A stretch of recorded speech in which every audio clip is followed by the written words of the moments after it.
Terima kasih Syahida, salam sejahtera dan salam hormat. Pentadbiran negeri ini berpaksikan Sarawak atau Sarawak sentrik bagi memastikan semua kaum dan agama mendapat manfaat daripada agenda pembangunan yang dilaksanakan. Menurut Ketua Menteri Datuk Patinggi Abang Johari Tun Openg berkata, kepimpinan Sarawak sentrik ini memberi keutamaan kepada tindakan dan dasar yang adil kepada semua pihak.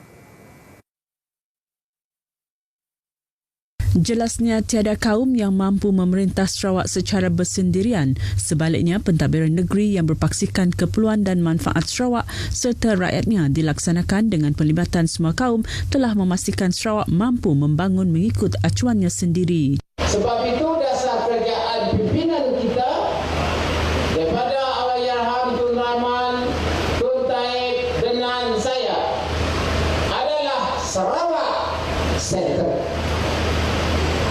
Bukan kaum center.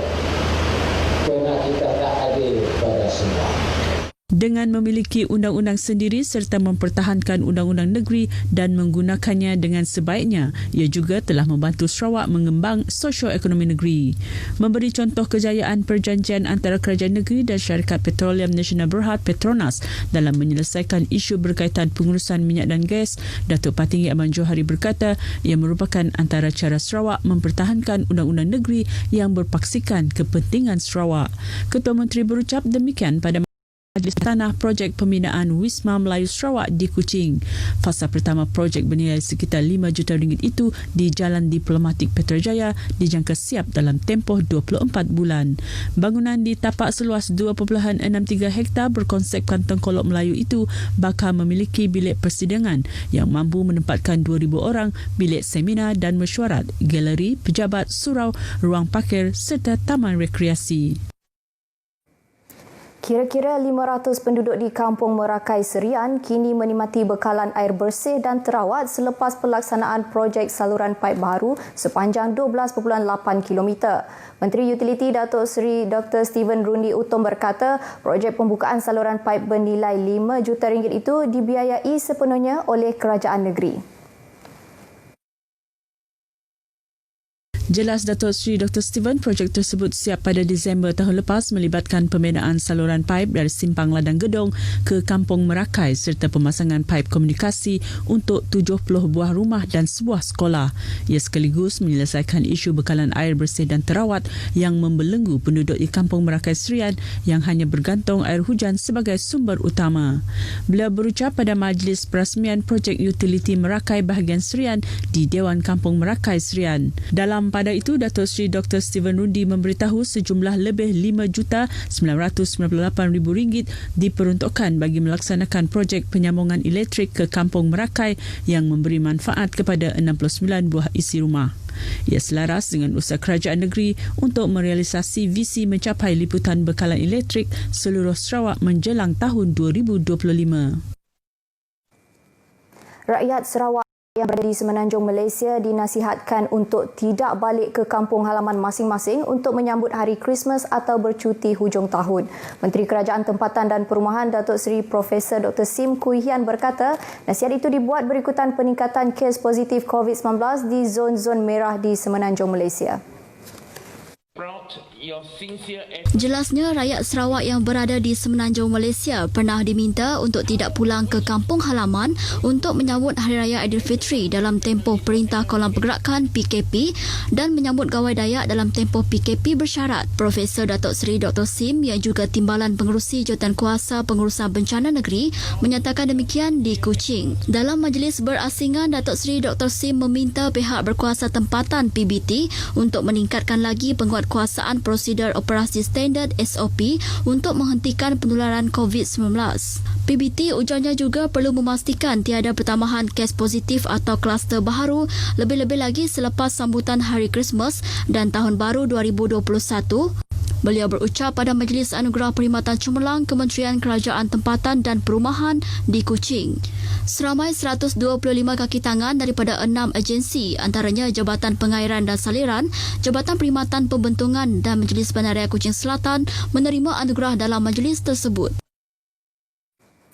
Program tambang bas kadar rata RM1 yang dilaksana di 3 bandar utama di Sarawak mendapat sambutan menggalakkan daripada orang ramai dengan peningkatan jumlah penumpang menaiki perkhidmatan awam itu. Menteri Pengangkutan Datuk Lee Kim Shin berkata, berdasarkan rekod pada bulan Mei, seramai 12,567 penumpang dicatatkan menaiki perkhidmatan tersebut dan meningkat kepada 206,470 orang pada bulan Oktober lepas.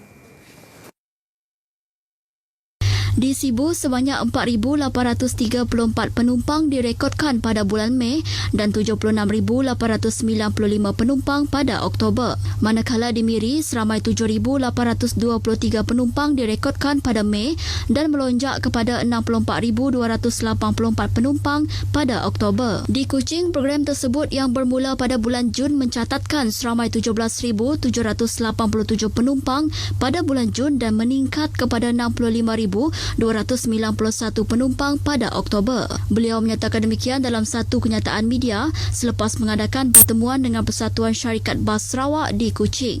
Datuk Lee memaklumkan persatuan itu menyokong penuh program berkenaan dan sepakat ia harus diteruskan. Ia bukan sahaja memberi manfaat kepada operasi bas mereka tetapi juga meringankan beban kewangan kepada golongan berpendapatan rendah yang bergantung pada pengangkutan bas awam.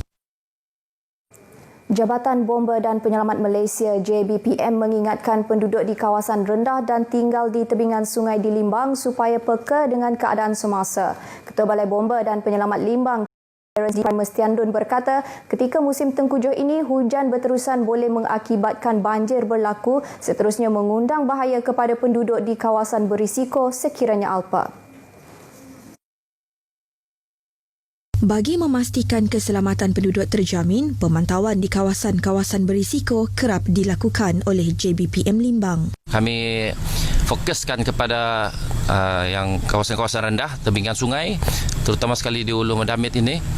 Ulu Mendamit, Sungai Ukong, Batu Danau, Kampung Mendait, Jalan Kubong. Memang kami selalu buat rondaan ini, dipergiatkan lagi lah. Bercakap demikian kepada pemberita ketika membuat pemantauan di Sungai Limbang, Clarence memberitahu JBPM kini bersiap siaga sepenuhnya menghadapi sebarang kemungkinan luar jangka berlaku. Ini termasuk persediaan aset dan logistik serta penugasan anggota sekiranya pusat pemindahan sementara dibuka. Sementara itu, penduduk di Kampung Binjai yang ditemui memberi harapan berikut. Kalau boleh lah bagi kami lah, kami di kampungan ni lah, dapatan kami kan pertanian. Kan kalau banjir basah tu musnah je tu kan kampung kami. Macam mana tu kalau boleh peparitan di kami diusai. Kan usai pulang doang, tapi kalau boleh kami dalamkan limbah pembaritan pembuangan air tu kan kalau banjir dapat dia turun. Kalau boleh lah buatlah benteng supaya air yang tu dari sana kalau dapatlah parit-parit tu di kata orang di mengeluarkan air cepatlah keluar. Mereka juga berharap kenangan ngeri banjir besar yang berlaku pada tahun 2015 tidak berulang lagi. Sekian berita dari Sarawak, kita kembali bersama Syuhaida di Angkasa Puri. Silakan.